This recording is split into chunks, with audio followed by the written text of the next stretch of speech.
Yeah, hi John, Ted Johnson here. Thanks much for letting me send you this quick video.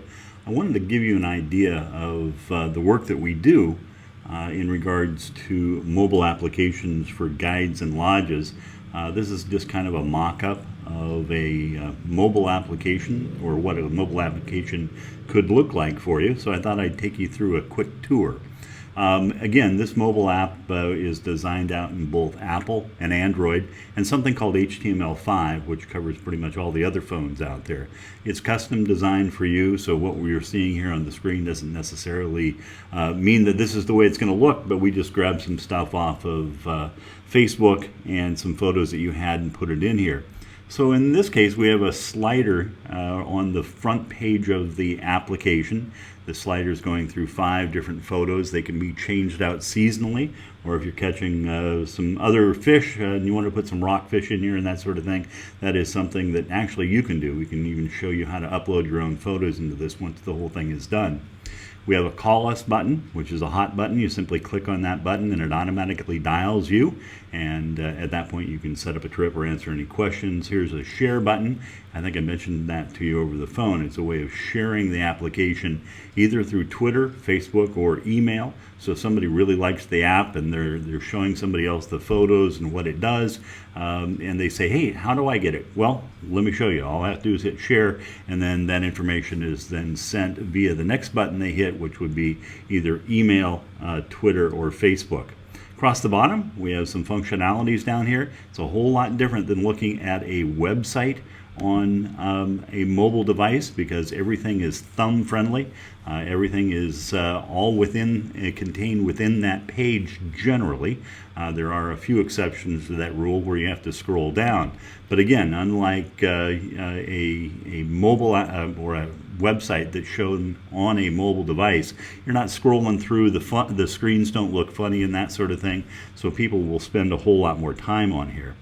The first button that we have is a gallery. And in this case, it's a cover flow gallery. You can put as many photos as you want in here. You can actually set up as many galleries as you want. And so you might have a gallery for rockfish, another one for the Chetco, another one for spring chinook, however you want. I've got some people with a couple hundred photos now in their gallery. One of the things that a lot of my clients do is encourage their clients to send them photos and then post them to the application. And then their friends will go back to the application and show others, hey, look at the chinook I just caught. And then, of course, that helps build their business. The next button then is a really slick way of sharing a photo. So if you have somebody in your boat that gets a better picture of a fish than you have, and you say, hey, send me that from my website, most of the time they'll say, yeah, I'll send it to you, but you never get it.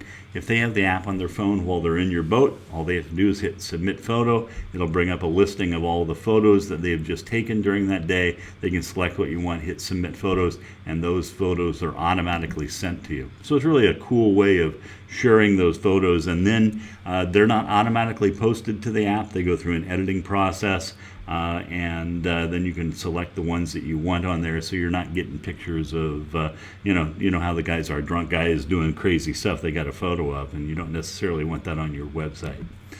We have fishing reports. These are the push messages that we talked about that go on out. They can either be a fishing report, or you can say, hey, I've got 2 spots available next Friday. These are push messages that come over the top of anything and everything that is going on in the phone. And that's how we get 100% delivery rate of these messages. Not only delivery rate, but reading rate, because again, they show up over the top, and we'll talk more about that, how that's done next week. We have a meet me function, and I mentioned that to you also. I've developed this one out where I've got 3 different categories. I've got the Umpqua, Chetco, and Coastal. I just put some pins in here real quick on the Coastal. You can click on those pins, and it'll bring up information about, in this case, it's the port abandon. A photo will show up here once everything is set up correctly, a description, and then they can come and click on it, and it will take them then to more information about the port abandoned. They can hit the directions key, and it'll give them a turn-by-turn directions from wherever they are. It's just like a GPS system, and so that you don't miss each other. I'm sure you spent some time at a wayside or somewhere that somebody didn't think you were at, and it took you a while to hook up. I know that happens quite frequently. We've got a More button here, and the More button then takes us to additional functionality within the application.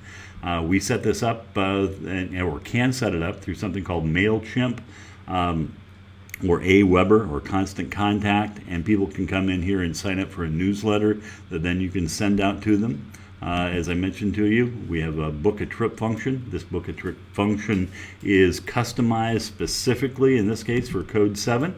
And in here then it brings up the form. It's their name, phone number, in this case email address, what do you want to fish for. Then a drop down comes and you can select salmon or halibut or whatever you want to fish for. I'm going to say we're going to want to fish for salmon. Hit done. I have a comment and a submit button. Once that's submitted, this information is automatically emailed to you and texted to you, along with their telephone number and email address, so you can get back in touch with people very, very quickly. You know as well as I, if somebody's out there shopping to go fishing with a charter or a guide, time is of the essence, and that's how this can play in. When somebody goes to the book a trip function, then you can get back to them ASAP. This book a trip function also can be on the front page, so all of these can be rearranged in such a way that is better for you and your business. What we fish for is a fish identifier system. I think in this one I've got salmon and steelhead, I've got halibut, and I've got rockfish. I can click here, salmon and steelhead. It gives me a listing. In this case, kings or chinook, and coho or silver. And I can click on any of these. It'll give me a larger picture of them and then a description there also. So it's really cool as a fish identifier. Remember, we're trying to make this a tool for people to use that you can kind of market your business through, versus just a marketing piece that people are going to uninstall because it really isn't doing anything else but letting you market to them. So in this case, this really becomes a tool. This fish weight calculator, people love this thing. Basically, if you're in a catch and release situation, or maybe something got unbuttoned right as you got it up to the boat, you could guess out the weight. Basically, you can put in the length of the fish, you can put in the girth of the fish, hit calculate, and it'll give you a pretty close weight of that fish that you can put here. But then this takes it a bit further. We can then take a photo, and that photo then is taken of the fish, and then I can email it to a buddy if I want to brag about it, and I can email it to myself. And what's emailed is the photo of the fish, the length, the girth, the weight of the fish, the date the fish was caught, and the GPS location of where the photo has been taken. So it's this chronological database of fish that people catch, and it's stored with them at all the time. And of course, they don't have to be on your boat to use that, and so they can have this, again, this fish weight calculator that tracks the different types of fish and that sort of thing that they catch. In this case, we have the Oregon fishing regulations. If you go into California, get your license down there, we can also drop in the California regulations. We can tie it into a YouTube channel, and we can put your YouTube videos there. We also have fish counts. I've hooked it up with the Department of Fish and Wildlife, and it just gives the up-to-date counts of what's going over the dams, and that is updated every minute. It's really pretty cool the way that works. It's an RSS feed. And so if I go back, there we go. And what our clients say is a testimonial system. We tie that directly into Facebook. So if you get a good testimonial, it automatically publishes out to the news feeds out there. And finally, the last icon is weather. And under the weather icon, we can drop in as many different places in the state of Oregon or California that you wish to have an up-to-date weather system for. And so anyway, here's Brookings. I can not only look at the weather, but I can look at the wind conditions. I can look at the rainfall. There's all sorts of things that I can pull up here. So what we're trying to do is make this into a tool that people will use to help them in their, in their fishing life. And it just happens to come on a custom mobile application that they've downloaded on your business. And so anyway, it's really pretty cool the way it works. We'll give you more details next week on how you market this, how you put this in people's hands and that sort of thing, and give you an idea of the price on it and that sort of thing. Safe travels. Congratulations on the new boat, and I'll talk to you next week.